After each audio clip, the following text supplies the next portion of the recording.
नमस्कार, स्वदेश एजेंडा देख रहे हैं आप और मैं हूं आपके साथ राखी।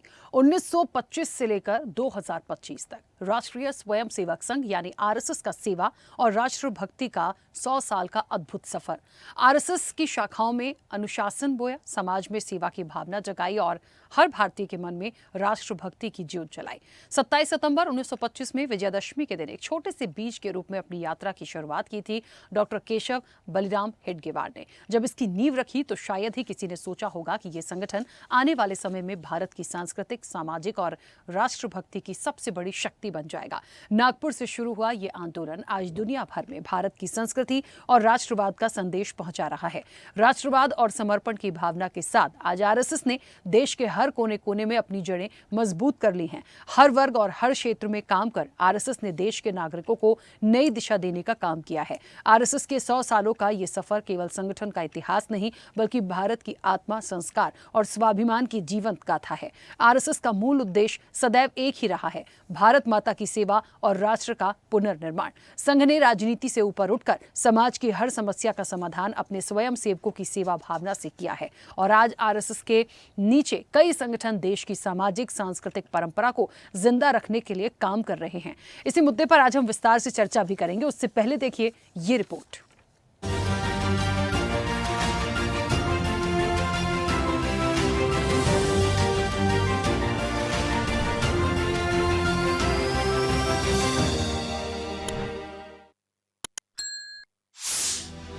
राष्ट्रीय स्वयंसेवक संघ के 100 साल इस बात का प्रतीक हैं कि राष्ट्रभक्ति, अनुशासन और सेवा के बल पर कोई भी संगठन अमर गाथा लिख सकता है।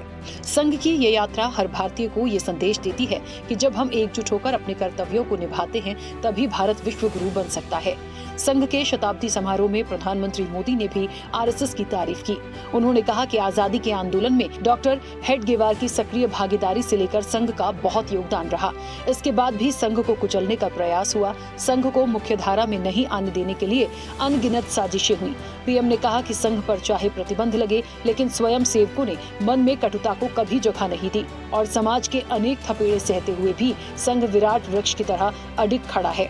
इससे पहले 15 अगस्त को पीएम मोदी ने लाल किले की प्राचीर से आरएसएस को दुनिया का सबसे बड़ा एनजीओ बताया था।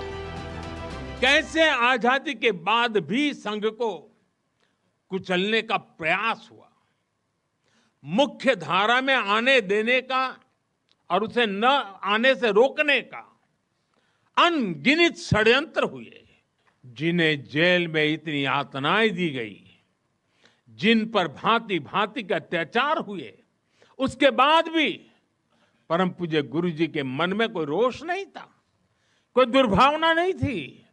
उनकी यही वैचारिक स्पष्टता संघ के प्रत्येक स्वयंसेवक के जीवन के मार्गदर्शक बनी। इसी ने समाज के प्रति एकात्मता और आत्मीयता के संस्कारों को सशक्त किया।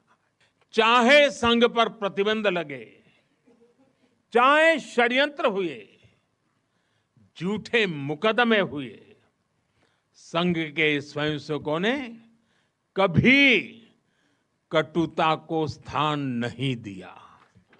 सेवा, समर्पण, संगठन और अप्रतिम अनुशासन की जिसकी पहचान रही है, ऐसा राष्ट्रीय स्वयंसेवक संघ दुनिया का ये सबसे बड़ा एनजीओ है। एक प्रकार से 100 साल का उसका समर्पण का इतिहास है।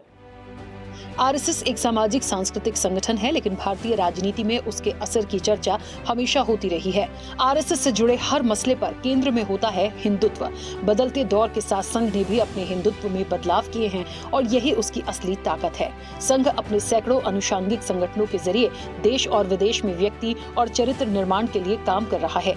संघ की शताब्दी यात्रा संघर्ष, सेवा, समर्पण, संगठन और संस्कारों से भरी रही है, जिसका व्यापक असर भारतीय समाज पर साफ नजर आता है। संघ लगातार समाज सेवा, स्वदेशी, शिक्षा, ग्राम विकास, आपदा राहत, वनवासी कल्याण और सामाजिक समरसता जैसे क्षेत्रों में काम कर रहा है। संघ का मकसद हर व्यक्ति में नैतिकता, कर्तव्य बोध और नेतृत्व क्षमता का विकास करना है। अनुशासन, निस्वार्थ सेवा और राष्ट्र सर्वोपरि की भावना संघ की नींव है।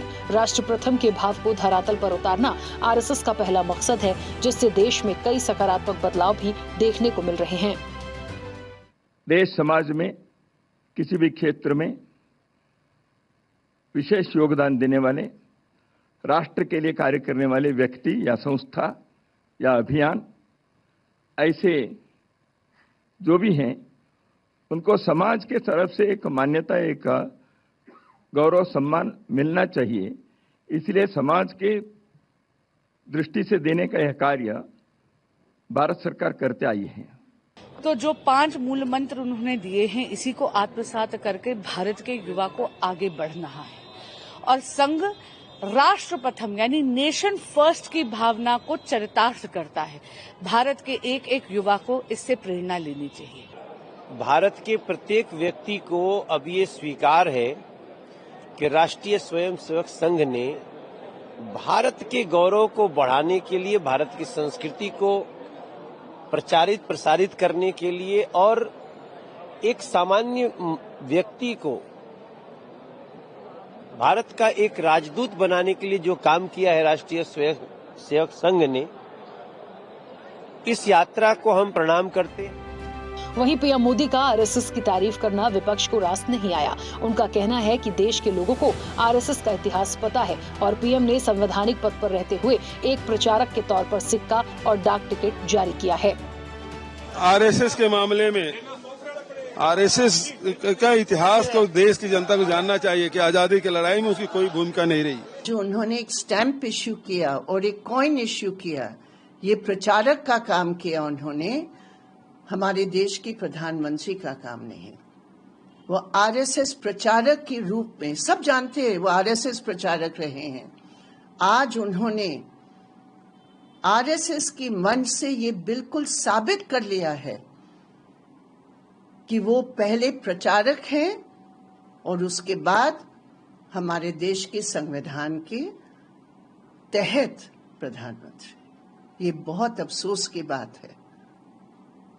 सवाल यह है कि समाज सेवा से जो शुरुआत की गई और कल्चरल कॉन्टेक्स्ट की शुरुआत की गई, कहीं ना कहीं क्या आरएसएस भी राजनीतिकरण में भारतीय जनता पार्टी को आगे रखकर एक ऐसा एजेंडा चला रही है जो किसी तरीके का एक डिविसिव एजेंडा हो?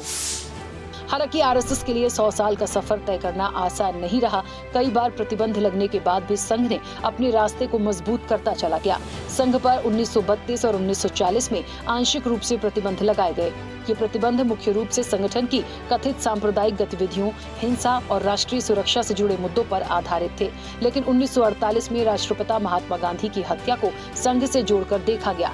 संघ के दूसरे सरसंघ चालक गुरु गोलवलकर को बंदी बनाया गया, लेकिन 18 महीने बाद संघ से प्रतिबंध हटा दिया गया। इसके बाद दूसरी बार आपातकाल के दौरान 1975 से 1977 तक संघ पर पाबंदी लगी। जब 6 दिसंबर को अयोध्या में बाबरी मस्जिद गिरा दी गई थी, 1992 में बाबरी विध्वंस के बाद सरकार ने फिर प्रतिबंध लगाया, जिसे बाद में कोर्ट ने खारिज कर दिया था।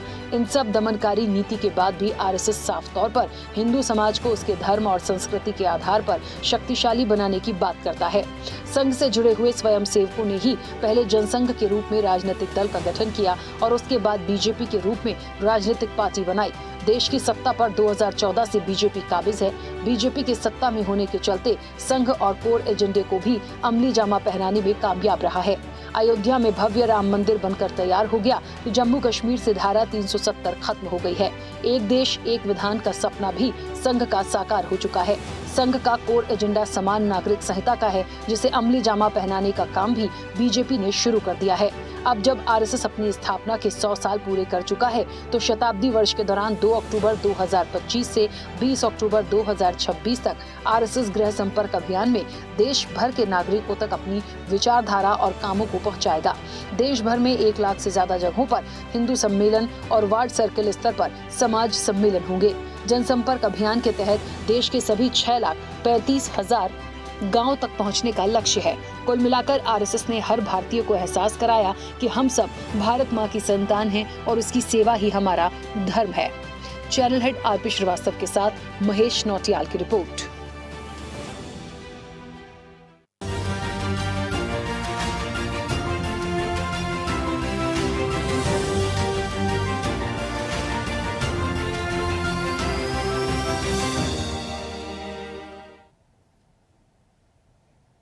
चलिए, तो संघ के 100 साल, और ये बात बिल्कुल सच है। देखिए, राष्ट्र प्रथम एक भाव बिल्कुल है, क्योंकि समय समय पर जब से शुरुआत हुई और आज 2025 में यदि हम देखें लगातार कितना बढ़ा, किस तरीके से काम किया, और कहते हैं ना कि हर समय पर हमेशा राष्ट्रहित के काम करते करते, उनके लिए सोचने की दृष्टि में काम करते करते एक बड़ा वटवृक्ष जैसा हो गया। और आज भी देखिए, कहते हैं ना कि एक सपना होता है राष्ट्रहित में बात करने का। आप किन चीज़ों से जुड़े हुए हैं, आप सामाजिक ताने बाने को कैसे देखते हैं, कैसे उन चीज़ों को ठीक किया जा सकता है। तो समय समय पे जो हमेशा बात की गई, जो सुझाव आए, वो बिल्कुल संघ ने इन चीज़ों को बढ़ाया है। और ये 100 साल मुझे लगता है इतने आसान नहीं होंगे। बहुत सारी चुनौतियाँ, बहुत सारे अप एंड डाउन्स भी देखे गए हैं।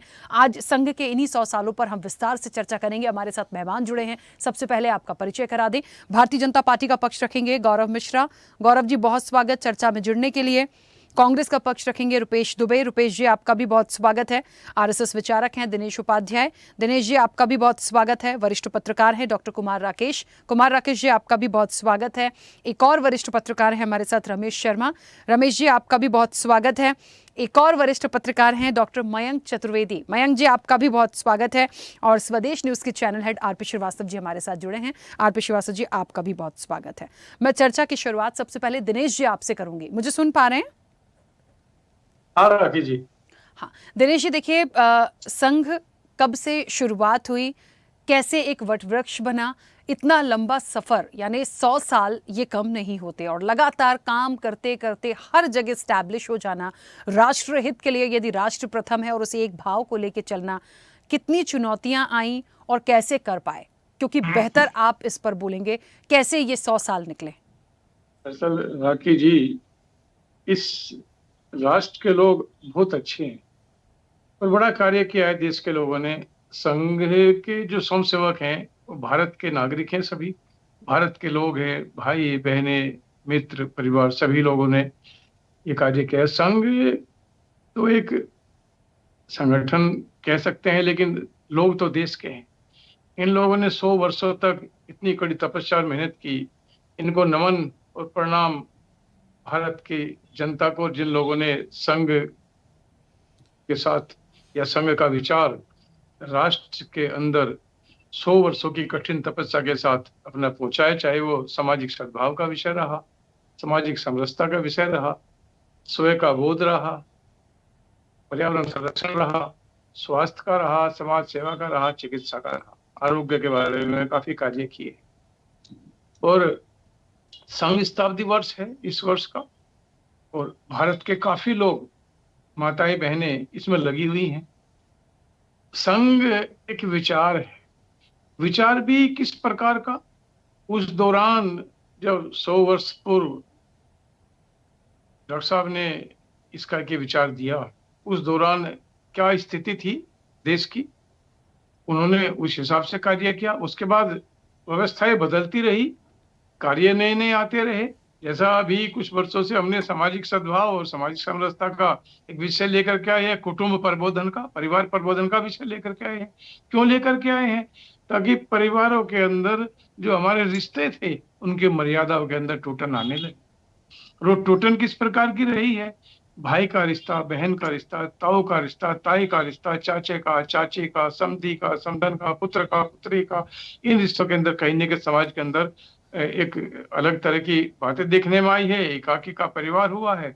फिर खान पीन का जो विषय रहा है, आज ऐसी ऐसी चीजें मार्केट के अंदर आ गई कि जिनके नाम भी मेरे तो पूरा याद है नहीं, मोमोज वगैरह और ये चीज, पिज्जा, पता नहीं क्या क्या क्या क्या हुआ है। उसका मेरे मित्रों को, भाइयों को खान पान की वजह से नुकसान हुआ है, आयु का नुकसान हुआ है, आज बीमारियां बढ़ी है, और यहाँ तक बढ़ गई कि शायद भारत की पवित्र भूमि के अंदर जितने भी परिवार हैं, कोई दवा की शीशी कहीं न कहीं मिलने लगी। पूर्व काल में तो ऐसे भारत की कल्पना की नहीं थी। शिक्षा का जहाँ तक हम लोग बातचीत करें, 1820, 22, 25, 30, 40 तक, मेरे अगर याद है, मैं गलत ना हूँ, काफी अनुभवी मित्र और चैनल के ऊपर मेरे से सीनियर भी काफी समझदार लोग हैं, शायद 50 तक का कार्यकाल रहा है इस राष्ट्र के अंदर। उस दौरान लगभग 7.5 लाख या 7,40,000 के लगभग ग्रामीण अंचल होते थे। लेकिन उस दौरान लगभग 7,32,000 या 7,30,000 के लगभग गुरुकुल होते थे। कोई बोर्ड नहीं होता था एजुकेशन का, समाज शिक्षा को संभालता था और कोई डिग्री, मार्कशीट, उपाधि ये इस देश के अंदर होती नहीं थी। पूरे विश्व का सबसे बड़ा साक्षर राष्ट्र अगर कोई था तो भारत की पवित्र भूमि होती थी। नालंदा जैसे विश्वविद्यालय, तक्षशिला जैसे विश्वविद्यालय, ऐसे चिकित्सा का कोई उपाधि का, आयुर्वेद की, नेचुरोपैथी की कोई उपाधि नहीं थी, आज उपाधि का रूप आया है। और आज डिग्री देने लगे, डिग्री के साथ उसके अंक का एक हुआ कि 90% मार्क्स है, 95% मार्क्स है, 100% मार्क्स है। जहाँ ज्ञान है डिग्री नहीं है, डिग्री है ज्ञान नहीं है, अगर दोनों है तो संस्कार नहीं है। संस्कार विहीन डिग्री राष्ट्र के अंदर भ्रष्टाचार का कारण बनी। कई बार गाए बगाए आपके भी बात समझ में आती है, सुनने में आती है, हमारे भी सुनने में आती है कि अमुक अधिकारी के पास मैं गया था, वो मैं सरकार का जिक्र नहीं करना, भारत के सभी राज्य अपने हैं कि उसने अमुक कार्य करने के लिए इतना पैसा मांग लिया, इतनी रिश्वत ले ली, केवल सिफारिश के लिए फोन करना पड़ा, तब जा करके उसके जो कार्य होने लगे। इसलिए हम लोग संस्कार का ध्यान रखें। जो लोग राजनीतिक क्षेत्र में कार्य करते हैं वो भी भारत की पवित्र भूमि के बच्चे हैं, कोई न कोई उनके भी माँ बाप हैं, चाहे वो किसी भी राजनीतिक दल में कार्य करते हो। लेकिन फिर भी जिस देश के अंदर समाज खड़ा होगा, सरकार पीछे होगी, वो राष्ट्र तरक्की करता है। इसलिए समाज के व्यक्ति खड़े हों, संस्कारों का ध्यान रहे, हम लोग शिक्षित रहें, भारतीय शिक्षित रहें, भारत की शिक्षा प्रति हमारे अंदर होनी चाहिए, चिकित्सा हमारे अंदर भारतीय होनी चाहिए, योगा रोज करना चाहिए, नेचुरोपैथी का ध्यान करना चाहिए। भोजन आज ऑर्गेनिक की तरफ कुछ लोग लेकर के गए हैं, संघ ने भी प्रयास किया है, हम लोग ऑर्गेनिक फूड लेना चाहिए। आज दिल्ली जैसे शहर के अंदर या और जो बड़े मेट्रोपॉलिटन सिटी हैं, खाने पीने की चीज खरीदने के लिए आज प्रॉब्लम आई है कि कहीं ना कहीं जो शुद्धता होनी चाहिए थी वो नहीं रही। खेती के अंदर यूरिया या पता नहीं किस किस तरह की चीजें डालने लगे, जो गन्ने का रस भी है या खेती भी है वो भी कहीं ना कहीं दूषित हम लोग प्राप्त कर रहे हैं, उसका भी हमें नुकसान हुआ है। तो इसलिए इन सब बातों के ऊपर संघ क्या, राष्ट्र के लोग कार्य कर रहे हैं। नाम क्या है, संघ एक विचार है, लेकिन लोग तो भारत के हैं, भारत के लोगों ने कार्य किया है जी। इसका पूरा श्रेय भारत की जनता को जाता है, भारत के लोगों को जाता है। हाँ, वो संघ के विचार को लेकर के कार्य कर रहे हैं, इसमें कोई शक नहीं है, लेकिन ये सारा का सारा श्रेय भारत की जनता को है, जिन्होंने संघ के विचार को आगे बढ़ाया है। ठीक है, चलिए दिनेश जी वापस आऊंगी। कुमार राकेश जी मुझे सुन पा रहे हैं? कुमार राकेश जी, हाँ कुमार राकेश जी, 100 साल का ये सफर और लगातार सामाजिक ताने बाने की हम बात करें, खान पीन से लेके मतलब हर चीज में समय समय पर क्या अच्छा है क्या नहीं है, कैसे बढ़ सकते हैं, मतलब एक साथ सबको पिरो के रखना। अब जैसे कि दिनेश जी पूरा क्रेडिट देते हैं भारत की जनता को, भले विचारधारा उसमें आरएसएस की हो या संघ की हो, लेकिन इस चीज को हमें देखना पड़ेगा कि ये 100 साल आज कितना हम इसको 100% सफल माने, उन विचारों को माने आज वर्तमान में। राखी जी अच्छा सब्जेक्ट है और दिनेश उपाध्याय जी वरिष्ठ प्रचारक हैं और कई बार हम लोग एक साथ मंच पे मिले भी हैं। रमेश जी हैं और बाकी लोग हैं। जो आपने एक सवाल किया, जैसे उन्होंने कहा है संघ एक विचार है, तो मैं उसे थोड़ा प्लस करूंगा, विचार प्रवाह है राष्ट्र के प्रति समर्पित उन लोगों का जो किसी भी दल, जाति, धर्म में हो, उनके लिए राष्ट्रीय स्वयंसेवक संघ। मैं यहाँ कोट करना चाहूंगा, 2005-06 में सोनिया गांधी से मेरी मुलाकात हुई। मैं एक अखबार, राष्ट्रीय अखबार में वरिष्ठ पद पे था, तो उन्होंने पूछा था आपका विचार क्या है। मैंने कहा मैं स्वयंसेवक हूँ। उन्होंने कहा क्या स्वयंसेवक मीन्स वॉलंटियर? नो मैडम, आप अंग्रेजी में जानना चाहेंगे कि हिंदी में? मैं इसलिए इसको कोट कर रहा हूँ, कोई ऐसी छिपी हुई बातें नहीं है। तो मैंने कहा है कि आप पहले अंग्रेजी बताओ कि एक person who dedicated himself selflessly for integrated development of nation, that is called स्वयंसेवक। तो कहा वॉलंटियर में नहीं, क्योंकि एक व्यक्ति वो कोई भी हो सकता है जो राष्ट्र के प्रति अपने को निष्काम भाव से राष्ट्र की सेवा में, राष्ट्र के विकास में समर्पित करते हैं। तो इस तरह से देखा जाए, जो विचार प्रवाह की बात कर रहा हूं, हर व्यक्ति यहाँ चाहे कांग्रेस के बैठे हों या किसी अन्य दल के बैठे हों, किसी विचार के बैठे हों, वो यदि राष्ट्रवादी हैं वो स्वयंसेवक है। हमारे माननीय मोहन भागवत जी ने कहा कि वह हिंदू, मुस्लिम, सिख, ईसाई की बात है ही नहीं। ये तमाम जितनी भ्रांतियां पैदा की गई, झंडों को लेकर के, प्रतिबंध को लेकर के, जितने आप जब भी आप घर में बाहर में शुभ कार्य करते हैं तो दुश्मन आपके रास्ते में आते हैं, बाधाएं आती हैं, व्याधियां आती हैं, लेकिन उसको क्रॉस करते हुए, पार करते हुए आज 100 साल हो गए। 1925 में कांग्रेस के नेता थे हाटगावर, डॉक्टर हेडगेवार, और उन्होंने कहा था इसी लाठी से मैं देश को एक पूर्ण राष्ट्र जो अभी भी बनना बाकी है बनाऊंगा। ऐसी बात नहीं है जो कितने खंड हुए, कितने देखिए ना, कांग्रेस के कितने 18 खंड हो गए, फिर भी चल रहा है। राष्ट्रीय स्वयंसेवक संघ एक अखंड भारत का प्रतीक है, एक अखंड विचार है। उनकी जो बात विचार है कि अखंड भारत में क्या, मैं कभी रिसर्च पेपर किया, इतिहास योजना में आजीवन सदस्य हूँ, क्या 28 देशों का प्रमाण हमारे पास है जो भारत के अंश थे, भारत के भाग थे। उसके अलावा मेरा रिसर्च है 44 कंट्री जो आज की तारीख में, भले वो खिलजी जहां जैसे दुश्मनों ने अवशेष को मिटाने की कोशिश की, लेकिन 44 देश थे। फिर हम जम्मू द्वीप भारत खंडे की जो बात करते हैं, नमस्ते वत्सले मातृभूमि की बात करते हैं, वो कहीं न कहीं एक दूसरे को जोड़ने का काम है। यहाँ स्वयंसेवक ने कभी तोड़ने का काम नहीं किया, कभी किसी का, जैसे प्रधानमंत्री नरेंद्र भाई मोदी ने आज बोला कि जोड़ने का काम किया है, कभी किसी का विरोध नहीं किया। संघ का विरोध हुआ क्योंकि एक ऐसी विचारधारा हावी की गई कांग्रेस के द्वारा, या गांधी जी बेचारे गांधी जी बोल रहा हूं कि उनको मुस्लिम लीग और कांग्रेस ने मिलकर के देश का बंटवारा किया जो नहीं होना चाहिए था। उसके बाद गलतियां होती चली गई, तो अपनी गलती को छुपाने के लिए कोई न कोई ऐसा मोहरा चाहिए था, कोई न कोई ऐसा मुद्दा चाहिए था, तो वहां संघ को लाया गया।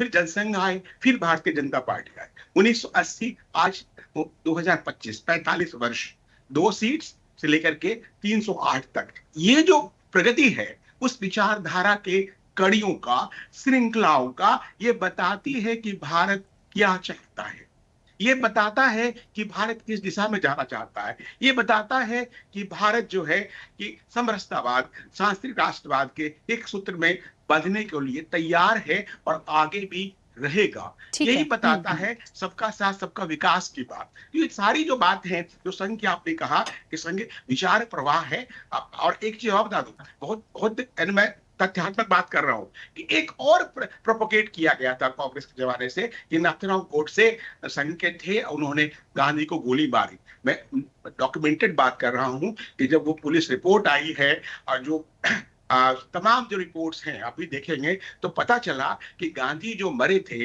या मारे गए थे, गोडसे की गोली से नहीं मरे थे। वो कौन सी गोली थी जिसको आज तक रहस्य के पर्दे में है कि किसकी गोली से मरे थे गांधी, किसकी जरूरत समाप्त हो गई थी, कौन ऐसा व्यक्ति था, आज तक उस रहस्य में पर्दा नहीं उठा है। लेकिन झूठ के पहाड़ को इतना बड़ा बनाते एक चाहिए था कॉर्नर में, चाहे कांग्रेस हो चाहे जो भी दल रहे हो, कि इसको कॉर्नर करना चाहिए, इस विचार को खिसकाना चाहिए। लेकिन देखिए ये पहाड़ जो है हिमालय बन गया राष्ट्रीय स्वयंसेवक संघ, और बढ़ता ही जा रहा है। तो ये एक थॉट प्रोसेस है, इसमें सभी लोग शामिल हैं, जाति धर्म विषय सभी लोग शामिल हैं। इसलिए मैंने कहा जो राष्ट्र के विकास के प्रति स्वयं को समर्पित करता है वो स्वयं सेवक है। यहाँ पर सांस्कृतिक जो राष्ट्रवाद की बात है, एक सांस्कृतिक संगठन है, और जो विश्व में सबसे हर एक कंट्री में मोर देन 170 कंट्री जहां तक जाता है वहां फैला हुआ है, नाम जो भी हो, लेकिन विचार वही है। इसलिए मैं कहा विचार प्रवाह है। बिल्कुल ठीक है, चलिए वापस आऊंगी। रमेश शर्मा जी, मेरी आवाज पहुंच रही है? आज हमारे जितने भी वरिष्ठ पत्रकार हैं, मैं चाहती हूँ सबसे पहले वो अपनी बात रखें और जल्दी से, क्योंकि मेहमान भी आरएसएस पे बात करने के लिए समय भी बहुत सारा चाहिए और मेहमान भी बहुत हैं, तो मैं चाह रही हूँ सब लोग जल्दी से अपनी बात रखेंगे। रमेश शर्मा जी, आप इन 100 सालों का सफ़र और राष्ट्रहित के लिए एक समर्पण भाव, समय समय पर उस राष्ट्रहित को आगे बढ़ाने की बात को कैसे इन 100 सालों को देखते? देखिए, इसमें कोई शक नहीं, राष्ट्रीय स्वयंसेवक संघ की ये शताब्दी यात्रा है, ये बहुत अद्भुत है और अनूठी है। और मैं समझता हूँ इस यात्रा का पूरे विश्व में कोई दूसरा उदाहरण नहीं है। जैसे 2 उदाहरण में 2 बात कहना चाहता हूँ संघ को लेकर के। संघ एकमात्र संगठन ऐसा है पूरे संसार का कि वो जिस लक्ष्य को लेकर के, जिस ध्येय को लेकर के, जिस संकल्प को लेकर के उसने अपनी यात्रा विजयदशमी 1925 को आरंभ की थी, आज भी वो उस पर कायम है और उसी आधार पर वो काम कर रहा है। इन 100 वर्षों में कितने संगठन बने, कईयों का तो पता नहीं चला, और जो संगठन है भी, तो उनका वो जो मूल ध्येय है, उस मूल ध्येय का आज बिल्कुल पता नहीं है कि वो किस आधार पर, किस सिद्धांत पर चले थे। कितने ही बदलाव आए हैं, उसमें किसी संगठन का नाम लेने की आवश्यकता नहीं है, भारत का संगठन आप गिन लीजिए। और अगर कोई एकाध संगठन ऐसा है भी जो अपने मूल ध्येय पर है, तो वो केवल कार्यालयों तक ही सीमित है। ये एक सबसे बड़ी विशेषता। संघ की दूसरी बड़ी विशेषता ये है, संघ पर जितने हमले हुए, संघ पर हमले राजनीतिक हमले भी हुए हैं, संघ पर हमले बंदूक और गोली से भी हुए हैं। और आप कल्पना कर सकते हैं, अगर वो घटनाएं आप पढ़ेंगे जो गांधी जी की हत्या में झूठा संघ को फंसाया गया, एफआईआर जब कायम हुई है उसमें संघ का कोई नाम नहीं है।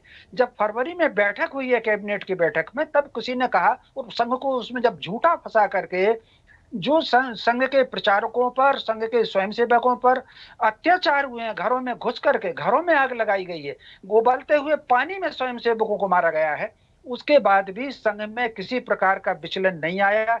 आज भी अगर आप देखें, कश्मीर में भी उनको गोली प्रचारक को पड़ रही है, बंगाल में भी पड़ रही है, केरल में भी पड़ रही है, लेकिन संघ वाले ना तो रुकते हैं, न संघ वाले डरते हैं, न संघ वाले झुकते हैं। वो निरंतर अपनी यात्रा के प्रवाह को बनाए हुए हैं।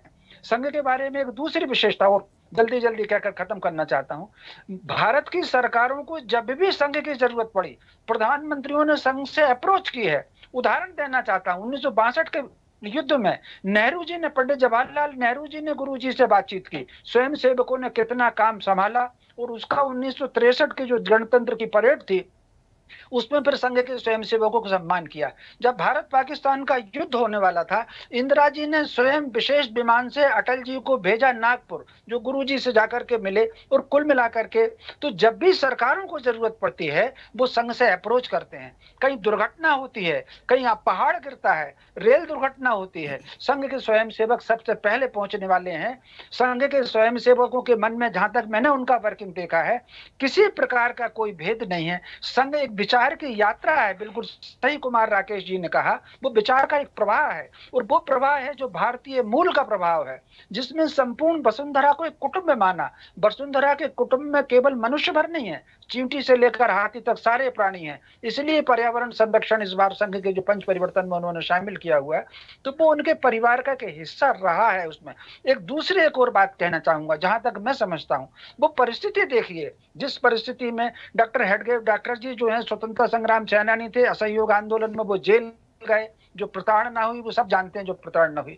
लेकिन अगर उस दौर में देखेंगे, मालाबार में हिंसा हो रही है, हजारों लोगों को टारगेट करके मारा है, स्त्रियों का अपहरण किया है, किसी ने आवाज उठाई क्या? चटगांव की हिंसा को देखिए, सैकड़ों लोग मारे गए हैं, किसी ने आवाज नहीं उठाई। ढाका की हिंसा देखिए, कराची की हिंसा देखिए, किसी ने आवाज नहीं उठाई। उन सारी परिस्थिति में कहीं ना कहीं समाज के जागरण की, समाज के संगठन की बहुत आवश्यकता थी। ये डॉक्टर जी के मन में आया। डॉक्टर जी बाल वैसे कहीं ना कहीं सत्य के दान, उन्होंने 8 वर्ष की उम्र में रानी को प्रणाम करने से मना कर दिया था, स्कूल से उनको निकाला गया। उनका पूरा का पूरा जीवन इस राष्ट्र के प्रति समर्पित रहा है। संघ की एक तीसरी विशेषता है, संघ कभी भी अपनी बात के खंडन करने वालों पर हमला नहीं करता। वो अपनी बात कहता है, उस रोज आरोप लगाए जाते हैं, वो किसी आरोप का खंडन नहीं करता, किसी को अपना टारगेट नहीं करता, वो अपनी बात को करता है। संघ की जो, जहां तक मैं समझ पाता हूँ, उनकी जो हिंदू की और हिंदुत्व की परिभाषा है, वो राष्ट्रीयता का प्रतीक है। संघ का मानना है कि भाषा बदल जाने से संघ भारत की जितनी भाषाएं हैं, वो मराठी हो सकती है, वो गुजराती हो सकती है, वो सब राष्ट्र भाषाएं हैं। हिंदी को वो संपर्क भाषा के रूप में मानता है, विदेशी भाषाओं को किनारे करके कहीं ना कहीं स्वत्व की बात करता है। दूसरी एक और बात है, उनका मानना है कि पूजा पद्धति बदलने से, उपासना पद्धति बदलने से राष्ट्रीयता कभी नहीं बदलती। इसीलिए संघ ने कहा है कि डीएनए सारे भारतीयों का एक है। और उसका सबसे बड़ा परिणाम 4000 वर्ष पहले का। आप 4000 वर्ष पहले विश्व का नक्शा देखें, 200 नावों में वैदिक आर्यों ने जाकर के रोम बसाया था। उस गांव का नाम राम था, जो आगे चलकर रोम बना है। आयरलैंड की अगर खुदाई हो रही है तो वह शिवलिंग के आकार का पत्थर निकल रहा है। लैटिन अमेरिका की खुदाई हो रही तो वह श्रीयंत्र निकल रहा है। एक समय पूरा भारत पूरे विश्व पर छाया हुआ था, इसलिए पूरा विश्व गुरु था। संघ की यात्रा का उद्देश्य भारत को पुनः विश्व के गुरुत्व का प्रतिष्ठित करना है। वो इस बात की परवाह नहीं करते कौन उसके समर्थन में। वो एक यात्रा है, वो विचार का एक प्रवाह है, उसमें लोग जुड़ रहे हैं, वो आगे बढ़ रहा है। इसीलिए संघ संसार का सबसे बड़ा सामाजिक और सांस्कृतिक संगठन है। जी बिल्कुल। मयंक जी, मुझे सुन पा रहे हैं? जी, मैं सुन पा रहा हूँ आपको। आपको मेरी आवाज आ रही है? हाँ, आपकी आवाज़ आ रही है।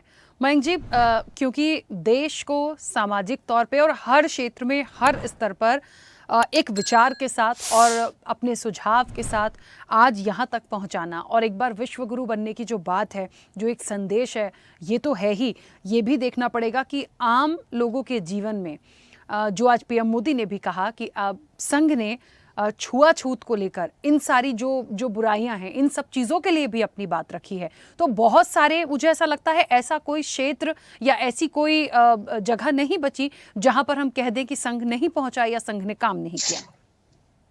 जी, बिल्कुल। संघ आज सब जगह है। आप देखेंगे कि भारतीय संदर्भ में जैसा कि किसी कवि ने कहा है कि मैं रहूं या ना रहूं, भारत रहना चाहिए। वास्तव में भारत रहे, इसके लिए कभी शंकराचार्य होते हैं, कभी स्वामी विवेकानंद होते हैं, कभी दयानंद सरस्वती होते हैं, कभी आर्य समाज का व्यापक रूप आता है, कभी किसी अन्य समाज का एक रूप देखने को मिलता है, एक संगठन खड़ा होता है, और ये भारत हमेशा भारत के रूप में रहता है। और जब भारत के ऊपर संकट आया तो हमने देखा कि सन 1925 में राष्ट्रीय स्वयंसेवक संघ एक खड़ा हुआ, और उसके कर्ता धर्ता या निर्माता बने डॉक्टर हेडगेवार। हेडगेवार जी के बारे में अभी कई लोग कहते भी हैं कि भाई उन्होंने अगर आप इतिहास देखेंगे तो पाएंगे कि भाई वो कांग्रेस के लीडर रहे थे। और जो स्वयंसेवक शुरू में संघ से जुड़े, वो सारे स्वयंसेवक आप देखेंगे कि बाद में है ना, उन्होंने आंदोलनों में, गांधी के आंदोलनों में भाग लिया, और उसके डॉक्यूमेंट हैं, रिकॉर्डेड जो डॉक्यूमेंट्स हैं, जो बताते हैं कि संघ की भूमिका जो है भारतीय स्वाधीनता आंदोलन में रही। ये एक बात हो गई, चलिए। लेकिन आप देख रहे हैं कि लगातार सारे उसमें आपको संघ दिखाई देता है। तो इसका बड़ा कारण ये है कि संघ की प्रार्थना, आप देखिए कि उन्होंने जो अपनी संघ की प्रार्थना बनाई है वो संस्कृत में बनाई है। उसका शुरुआती है, नमस्ते सदा वत्सले मातृभूमि त्वया हिंदू भूमि सुखम वर्धितोम। हालांकि मैं जो कहना चाहता था, आदरणीय रमेश शर्मा जी बहुत वरिष्ठ पत्रकार हैं, मेरे आदरणीय हैं, वो मेरे मन की बात तो वो कह गए। अभी जो आपने इतना अच्छा विषय उन्होंने रख दिया, संघ के बारे में सब कुछ वो बोल चुके हैं। तो हम देखेंगे कि जो उनकी जो प्रार्थना है वो संस्कृत में है, और संस्कृत सारी भाषाओं की जननी है भारत की। तो स्वाभाविक तौर पर जब वो प्रार्थना में कहते हैं त्वया हिंदू भूमि सुखम वर्धितोहम, है ना, और तेरे लिए हमारा सर्वस्व है, और तू हे मातृभूमि, तू विजयशालिनी हो, विश्व में तू शक्ति संपन्न हो, जब इस तरीके, और तेरे लिए हम अपना तन मन धन जीवन समर्पित करते हैं। एक संग में गीत है कि नव चैतन्य हिलोरे लेता, जाग उठी है तरुणाई, हिंद राष्ट्र नव दिव्य रूप में उठा पुनः ले अंगुड़ाई। और इसमें है जाति भाषा वर्ग भिन्नता, है कितने मिथ्या अभिमान। तो वस्तुतः संघ जो है भारत को जोड़ने की, भारत के कोटि कोटि जन को जोड़ने की बात करता है। कई बार उसके ऊपर आरोप भी लगते हैं कि वो इस्लाम का विरोधी है या ईसाइयत का विरोधी है। वस्तुतः वो किसी का विरोधी नहीं है। अगर ऐसा होता तो अभी अपन ने देखा कि कई बार जो है भाषणों में है, मोहन जी जो अभी वर्तमान में सरसंघ चालक हैं, और जो डीएनए की जो बार बार बात हो रही है, ये बात ही कभी नहीं आती। तो बात ऐसी है कि संघ जो है प्रेरणा देता है, क्योंकि संघ की शाखाओं में जो है देश के लिए समर्पण का भाव पैदा करने का जो शिक्षा उनको दी जाती है, उसके कारण मैं आपको बताऊं कि सारे स्वयंसेवक जो है तन मन धन जीवन लगा के काम करते हैं। आप देखेंगे कि जब देश को जरूरत हुई, सेना में जाने के लिए जरूरत हुई, तो संघ ने एक आह्वान लिया कि भाई युवाओं को सेना में जाना चाहिए। तो आप देखेंगे कि बहुत सारे युवा सेना में गए। संघ ने जहां जहां जरूरत हुई, चाहे आप देखेंगे गुजरात में, जैसा कि अभी रमेश जी भाई साहब बता रहे थे कि सेवा के काम में कहीं भी देश में संकट आता है तो आरएसएस के स्वयंसेवक सबसे आगे खड़े होते हैं। आप देखेंगे कि दुनिया के अंदर भारत को लेकर कहीं भी गलत नैरेटिव बनाने का प्रयास होता है तो संघ के स्वयंसेवक पता नहीं कहां से निकल के इकट्ठे हो जाते हैं और भारत को शक्ति संपन्न बनाने के लिए सबसे आगे आकर खड़े हो जाते हैं। तो ये संघ के स्वयंसेवकों की ताकत है, क्योंकि वो अपनी भारत माता को बहुत प्यार करते हैं, इसलिए उनका ये समर्पण देखने को मिलता है, मुझे यह लगता है। जी बिल्कुल, चलिए वापस आऊंगी। आरपी श्रीवास्तव जी, संघ के इन 100 सालों के सफर को आप कैसे देखते हैं? और एक छोटा सा सवाल, थोड़ा राजनीतिक रूप से, समय समय पर देश हित की बात जरूर आरएसएस ने की, लेकिन उसे राजनीतिकरण में जिस तरीके से लाके जोड़ा गया, वो कहाँ तक उचित था? नहीं, देखिए राखी, जहाँ तक संघ के समर्पण की बात है, राष्ट्र प्रथम की बात है, मैं थोड़ा पीछे ले जाऊँ। 1971 में मैं संघ के एक प्रचारक से जुड़ा। मैं उस समय हायर सेकेंडरी में पढ़ रहा था, और जो बातें आती थी, जो सुनने में आता था, जो प्रवचन आता था, हमें लगता कि संघ का एजेंडा जो मेरे समझ में आया आज तक लगभग वही है। राष्ट्र पहले है। इसके अलावा संघ ने लगातार चाहे कितनी भी कठिनाइयाँ हों, एक न एक कहीं सबको पार करते हुए आ गया है। आपने जहाँ तक दूसरी बात कहा कि भाई संघ को लेकर के समय समय पर इस तरह की बातें होती रही हैं राजनीतिक रूप से, मैं एक बात ज़रूर कहना चाहूँगा कि जब कोई पार्टी, संघ का अनुसांगिक संगठन, मान लीजिए भारतीय जनता पार्टी, इसके पहले जनसंघ था, जब कोई पार्टी राष्ट्र हित को लेकर के आगे बढ़ती है और उसके पीछे एक संगठन खड़ा है, तो बात तो होती है। ये बात तय है कि लोग समय समय पर सवाल उठाते हैं। लेकिन संघ का ये जो 100 साल का सफ़र है, निश्चित रूप से एक ऐसा सफ़र है जो राष्ट्र के लिए एक समर्पित भाव से इनके स्वयंसेवकों ने, जिसमें हम आप सभी हैं। स्वयंसेवक का मतलब ये नहीं है कि जो शाखा में जाते हों, संघ के विचारधारा से जुड़े हुए लोग, और संघ की जो उसकी दिशा है उसको भी मान लीजिए कि सारे लोग वही हैं। एक होता संगठन, लेकिन ये बड़ा विस्तृत और बड़ा विराट रूप धारण कर चुका है। सबसे बड़ी चुनौती संघ के लिए अब ये है कि 25 तारीख से, जब से जो है 20 अक्टूबर से संघ 1 साल तक गांव-गांव तक पहुंचने की बात कर रहा है। 1 साल में संघ की एक सबसे बड़ी जिम्मेदारी है कि सामाजिक समरसता बढ़ाने, समाज में बहुत सारे क्षेत्रों में विकास करने और तमाम लोगों को जोड़ने का काम, ये बहुत बड़ी चुनौती का काम है। अगर देश को विश्व गुरु बनाना है, जो संघ का या तब हमारे प्रधानमंत्री जी का एजेंडा है या हम सबका एजेंडा है कि हमारा देश विश्व गुरु बने, तो ऐसी दशा में संघ जैसे जो वटवृक्ष के समान है, पूरे देश भर में लाखों लोग हैं इससे जुड़े हुए, और पूरा विश्व को अपना जो विश्व बंधुत्व का भाव लेके चलता है, ये चुनौती सबसे बड़ी है। ये क्या एक साल के अंदर हमें लगता है कि संघ जो है लगातार, आज मोहन भागवत जी जिस तरह की बातें करते हैं, लोगों को जोड़ने की बात करते हैं, आपने देखा होगा कि उन्होंने कई बार अपने भाषणों में बोला कि सबका डीएनए एक ही है, तो हम देशवासी एक ही हैं। हो सकता है बहुत सारे मजहब हों, बहुत सारी पूजा पद्धति हो, उपासना की पद्धति हो, लेकिन इतना तो तय है कि सारे लोग एक ही हैं।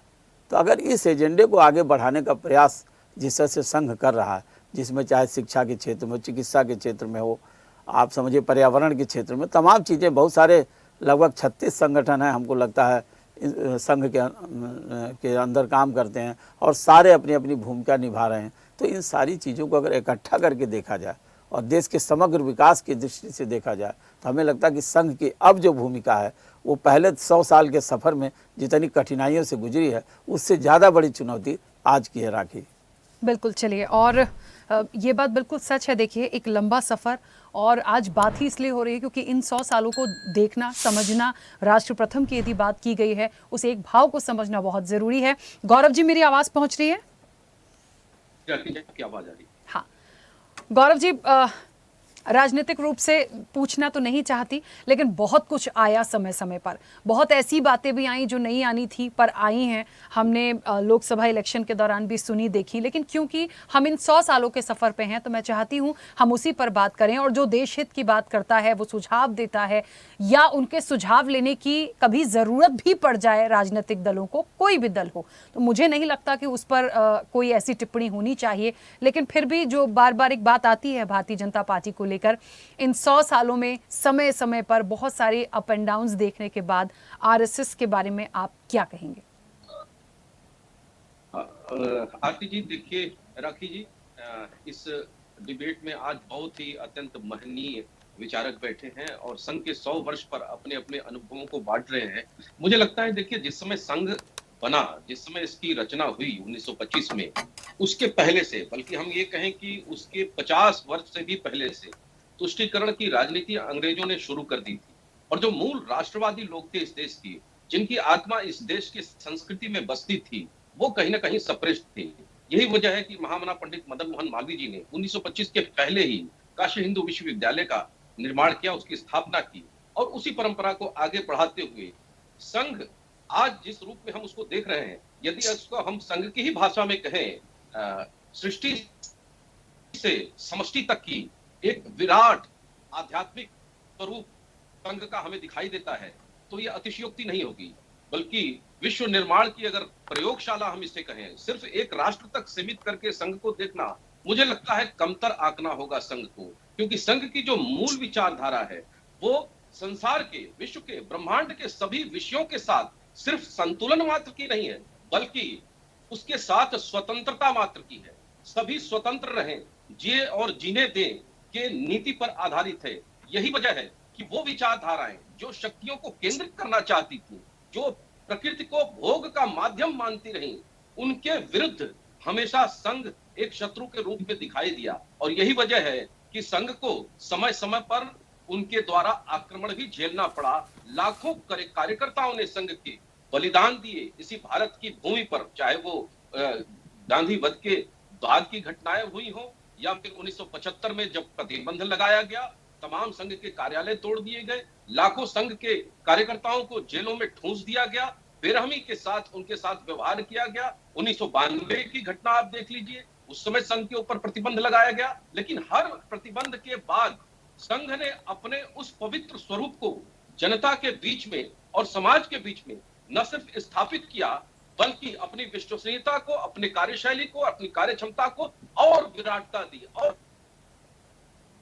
बढ़ाया। यही वजह है कि आज जब भारतीय जनता पार्टी की बात होती है तो भारतीय जनता पार्टी संघ का ही एक अनुषंगिक संगठन है। पहले जैसे जनसंघ हुआ करता था, तो जो मूल विचारधारा है, राष्ट्र प्रथम की विचारधारा है, जिसमें राष्ट्र के किसी भी वस्तु को अपना न मानना, अपने को राष्ट्र के लिए समर्पित कर देना, इस भावना से ओतप्रोत होकर के ही भारतीय जनता पार्टी का कार्यकर्ता है। सेवा ही धर्म है, उसको मान करके कार्य करता है। और यही वजह है कि आप महज सिर्फ 11 वर्ष में आप देख सकते हैं कि भारत 11 वर्ष की यात्रा में 13वें नंबर से तीसरे नंबर की दुनिया की सबसे बड़ी अर्थव्यवस्था बन रहा है। 60 करोड़ लोगों को लगभग उनको बैंक के खातों से जोड़ा गया है।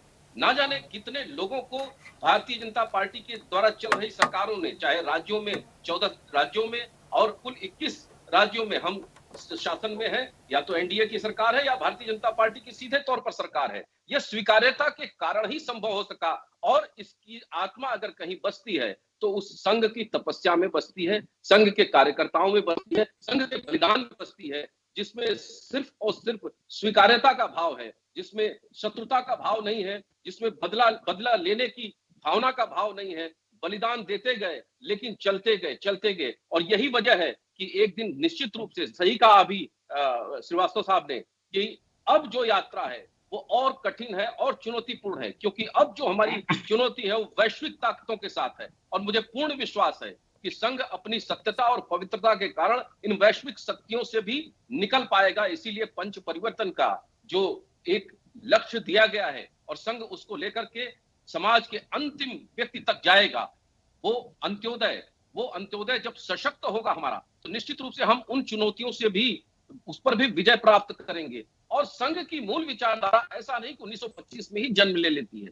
इसके लिए जब अभी जिक्र भी आया, भगवान आदि जगत गुरु शंकराचार्य हो, विष्णुगुप्त चाणक्य हो, समय समय पर महापुरुषों ने भारत को जागृत और जीवित करने का कार्य किया है। और आज संघ उसी को आगे बढ़ा रहा है और भारत के नवनिर्माण में संघ की बहुत बड़ी भूमिका है। और अब जो यात्रा है वो नई पीढ़ी के लिए संघ को स्वीकार करने की यात्रा है, नई पीढ़ी को जोड़ने की यात्रा है, और नेक्स्ट लेवल पर भारत को कैसे वैश्विक चुनौतियों से जूझना है। और ग्लोबल साउथ की प्रधानमंत्री जी ने बात की है। ग्लोबल साउथ में 100 से अधिक देश, वो देश जो उपेक्षा का शिकार थे, जिन तक वो सुविधाएं पहुंचती नहीं थी, आज वो विचार जो 100 देशों से अधिक देशों में जो हमारी वैक्सीन मित्र योजना के तहत वैक्सीन पहुंची, उसका मूल विचार तो ऐसे ही संघ के विचारों से निकलता है और आज दुनिया उससे लाभान्वित हो रही है। और मुझे लगता है ये शक्ति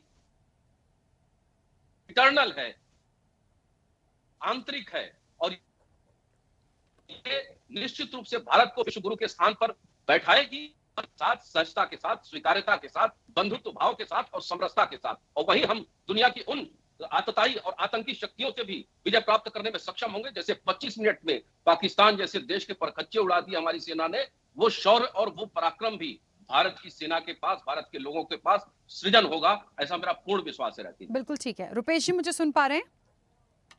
जी राकेश जी, आवाज आ रही है? हाँ रुपेश जी, संघ को लेकर आपकी प्रतिक्रिया। मैं कोई सवाल इसलिए नहीं कर रही हूं क्योंकि हम इन 100 सालों की बात कर रहे हैं जिसमें ऑलरेडी हमारे जितने भी एक्सपर्ट हैं सबने हर पॉइंट्स को रखा है।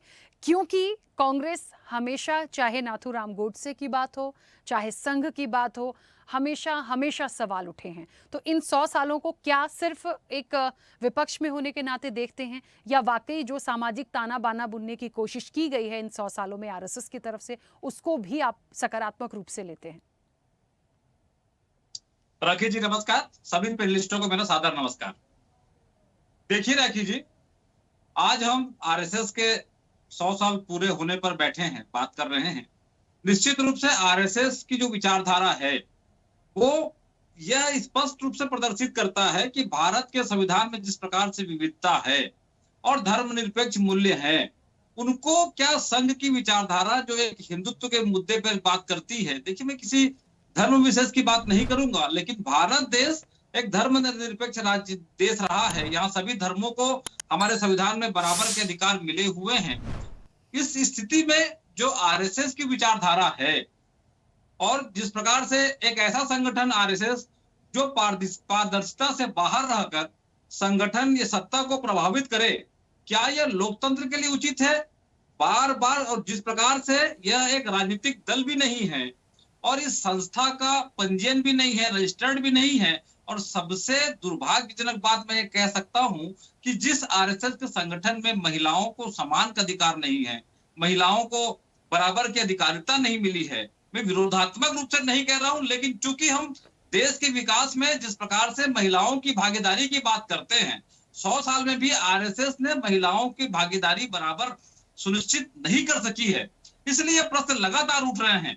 जिस प्रकार से गांधी जी की हत्या हुई और सरदार पटेल ने जो 18 जुलाई 1948 को एक पत्र के माध्यम से कहा था कि गांधी जी की हत्या हुई में संघ के विचार बेनकाब हो गए हैं, ये तमाम ऐसे ऐतिहासिक छल है, ऐतिहासिक उदाहरण है जो आरएसएस के विचारों को, आरएसएस के कृत्यों को सार्वजनिक रूप से प्रदर्शित करते हैं। मैं फिर से कहना चाहूंगा, जिस प्रकार से भारत देश में गौरव मिश्रा जी बता रहे थे, ये बताने के प्रयास कर रहे हैं कि भारत देश अभी 11 साल पहले आजाद हुआ, और जिस प्रकार से रमेश शर्मा जी ने प्रामाणिकता दी कि जब भारत देश के विकास के लिए भारत देश में कोई समस्या उत्पन्न होती है तो हमारे कांग्रेस के नेहरू जी प्रधानमंत्री थे, कांग्रेस की इंदिरा गांधी जी प्रधानमंत्री थी। जब राष्ट्र की बात आती है तो राष्ट्र की बात में राजनीतिक विरोधात्मक बातों को छोड़ करके हम उनका सहयोग लेते हैं। ये कांग्रेस ने अपने आप में प्रमाणित किया है। और वही जिस प्रकार से हमने अभी पाकिस्तान से जब युद्ध हुआ, जिस प्रकार से मिश्रा जी ने कहा पाकिस्तान से युद्ध हुआ, तो कांग्रेस ने निशर्त रूप से सरकार को खुली छूट दी, खुला समर्थन दिया। लेकिन मैं फिर से कहना चाहूंगा, आरएसएस को ये स्पष्ट करना चाहिए, भाजपा को स्पष्ट करना चाहिए कि एक सिक्के के दो पहलू आरएसएस और भाजपा है। लेकिन आज भी ना तो आरएसएस कहती है इस बात को और ना ही भाजपा कहती है।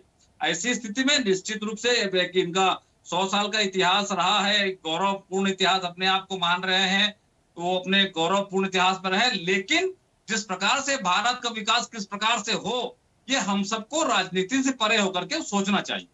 ठीक है, चलिए, क्योंकि समय थोड़ा सा बचा है, बाकी जो मेहमान है हमारे, मैं चाहती हूँ बहुत जल्दी से, खुद ही समय मांग रहे हैं, कुछ कहना चाहते हैं। हाँ, मयंक जी बोलिए, जल्दी से बोलिए, फिर कुमार राकेश जी बोलेंगे। हाँ, पहले तो ये कि ये जो चर्चा है, इस चर्चा में रूपेश जी को ये समझना पड़ेगा कि अभी तेलंगाना के आपके मुख्यमंत्री जो हैं वो तो आरएसएस की शाखा में जाते थे। तो संघ जो कहता है कि स्वयंसेवक सब करते हैं, संघ कुछ नहीं करता, तो संघ है क्या? संघ एक विचार है, ये तो आपको मानना पड़ेगा। दूसरा, जो आपके कर्नाटक के उप मुख्यमंत्री हैं वो सदन में जो है नमस्ते सदा वत्सले मातृभूमि गा रहे थे। तो वो जब गा रहे थे और उन्होंने जब सार्वजनिक रूप से ये माना कि संघ का योगदान अद्भुत, देश के भारत के निर्माण में अभूतपूर्व है, भारत के लिए वो समर्पित स्वयंसेवक हैं, तो वो उन्होंने भी बोला कि मैं जब छोटा था तो मैं, और बाद में जब मैं कॉलेज में था तो मैं शाखा जाता था। तो आप पहले ये जो विरोधाभास है, पहले उसको ठीक करने की आवश्यकता है। संघ जो है, स्वयंसेवक जो है सब जगह होते हैं, स्वयंसेवक भारत माता के लिए समर्पित होते हैं, और आप जिन स्वयंसेवकों को लेकर अपनी अपनी सरकारें चला रहे हैं कांग्रेस, वो भी जो है भारत माता के लिए समर्पित होकर काम कर रहे हैं, ऐसा आप मानिए, और यही सच है। बस मुझे इतना ही कहना है। ठीक है, कुमार राकेश जी कुछ कहना चाह रहे हैं, बोलिए। अनम्यूट करिए, अनम्यूट। हाँ रमेश जी, आऊंगी जल्दी। हाँ, रुपेश भाई जो बोल रहे थे उसमें से मुझे संघ के विचार की झलक आ रही थी। मैं सीधी बात कर रहा हूँ। और दूसरे उनके अल्प ज्ञान के बारे में 2 पॉइंट ज्यादा नहीं बोलना। उनके महिलाओं का योगदान नहीं है, तो उनको जानकारी होनी चाहिए कि राष्ट्र सेविका समिति के नाम से महिलाओं के लिए एक विशेष विंग है जो कई वर्षों से, मोर देन 50 इयर्स, जो कि काम कर रहे हैं। एक दूसरा, कांग्रेस ने एक अच्छा काम किया, जैसे कि उन्होंने कहा कि एक नैरेटिव बनाने का काम किया, रॉन्ग नैरेटिव्स।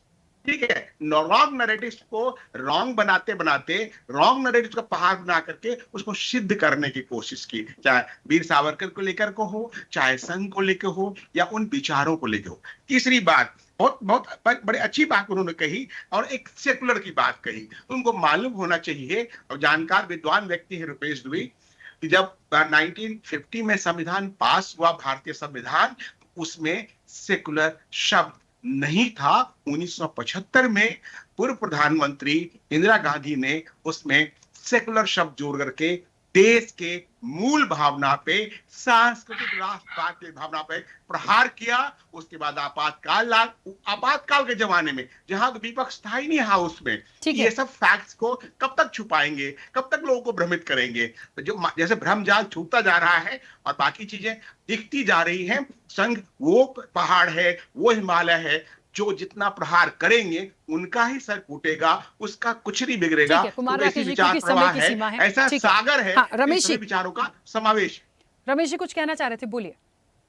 नहीं, मैं ये कहना चाह रहा था कि ये देश में सबसे बड़ा भ्रम फैलाया जाता है कि भारत का संविधान सेकुलर है। वो जुबान पर सेकुलर है। अगर संविधान सेकुलर है तो मुस्लिम कोड बिल क्यों है संविधान का अंग? हिंदू कोड बिल अलग और मुस्लिम पर्सनल लॉ अलग, मंदिर के लिए कानून अलग है, वक्फ बोर्ड के लिए कानून अलग है। क्या चर्च में सरकार हस्तक्षेप करती है? क्या मंदिरों में जाकर के पेटियां खुलती हैं? कलेक्टर के बिना हमारे उज्जैन के मंदिर में कोई पेटी नहीं खुलती। तो कुल मिलाकर के कहने के लिए सेकुलर है, बाकी मुस्लिम पर्सनल अलग। हिंदू की लड़की की शादी की आयु 18 साल, मुस्लिम की लड़की की शादी पर्सनल लॉ के तहत वो 16 साल में कर सकती है। तो कुल मिलाकर के ये भ्रम फैलाना बंद होना चाहिए, समाज को सत्य समझना चाहिए, एक रूप रखना चाहिए। दूसरी बात, संघ पर एक बड़ा आरोप लगता है, मैंने पत्रकार के रूप में अध्ययन किया है। राष्ट्रीय स्वयंसेवक संघ में मतलब मुस्लिम समाज की उनकी संस्था काम करती है। तो कुल मिलाकर के तो उनका अपना संस्थाएं काम करती हैं, उसमें मुस्लिम समाज के लोग भी हैं, 100 विस्तारक रहे हैं मुस्लिम समाज के राष्ट्रीय स्वयंसेवक संघ में। तो कुल मिलाकर के धर्म को राजनीति करना और धर्म को उपासना पद्धति करना, ये बिल्कुल 2 अलग अलग चीजें हैं। धर्म जो है प्रचार का और उपासना का, आराधना का है। तलवार लेकर के जाकर के सत्ता कायम करने के लिए धर्म का उपयोग करना, तो लालच दे करके किसी दूसरे को धर्म में लेकर के आना, ये राजनीति है, ये विस्तारवाद का है। तो कुल मिलाकर के संघ जो है वो मानवता के लिए, भारत राष्ट्र के लिए, हिंदुत्व का, जैसे मैंने कहा है, हिंदुत्व की परिभाषा में उनका कोई धर्म नहीं है, जाति उसका प्रतीक नहीं है। हिंदुत्व की परिभाषा वो राष्ट्रीयता का बोध है उनका। जी बिल्कुल। रुपेश जी, समय मांगा था आपने भी, जल्दी से अपनी बात रखिएगा। देखिए, मैं विवाद में नहीं पड़ना चाहता और ना ही मैं कोई विवादास्पद बात कह रहा हूं, लेकिन जिस प्रकार से कुमार राकेश जी अल्पज्ञानी की संज्ञा मुझे दे रहे हैं और जिस प्रकार से महिलाओं के बारे में बता रहे हैं, तो भारत देश में महिला सेविकाओं की कितनी संगठनें काम कर रही हैं, यह बात भी देखने वाली स्थिति रहेगी। देखिए, जिस प्रकार से आरएसएस, मैं फिर से कहना चाह रहा हूं, आरएसएस के 100 साल हुए हैं, निश्चित रूप से उनका गौरवपूर्ण इतिहास होगा, उसमें हमें कोई सरोकार नहीं, हमारा कोई विरोध नहीं है उस पर। लेकिन जिस प्रकार की बातें सार्वजनिक होती हैं, जिस प्रकार की बातें सामने आती हैं, उस बात को मैंने रेखांकित किया है। ठीक है, चलिए, एक बात हमें समझनी पड़ेगी, एक विचार है और विचार यदि राष्ट्र प्रथम को लेकर है। 2 सेकंड एक बात रखनी है राकेश, बस कुमार राकेश जी, समय हो गया, बोलिए, चलिए बोलिए। मैं रुपेश जी को मैं अल्पज्ञानी नहीं कहा, उन्होंने गलत इंफॉर्मेशन फैलाया, भ्रम फैलाया, उनका भ्रम दूर करने की कोशिश की, इसलिए उनको अल्पज्ञानी कहा। आरएसएस ने महिला भूमिका को लेकर इनकी सरकारों ने, राखी जी, इनकी सरकारों ने शरिया में कर दिया देश को। उस पर ये ज्ञान दे वो ज्यादा अच्छा है। पूरा अब सर हम आरएसएस की बात कर रहे हैं, अब आप उसे शर्मा कहेंगे, वो कुछ और बोलेंगे, चर्चा कहीं और चली जाएगी क्योंकि समय भी हो गया। बहुत सार्थक आरएसएस के इन 100 सालों पर बहुत एक सार्थक चर्चा, सकारात्मक चर्चा हुई है, उसे यहीं छोड़ दीजिए। राजनीति के लिए दूसरे मुद्दे हैं। सर, आप सभी का बहुत शुक्रिया इस चर्चा में जुड़ने के लिए।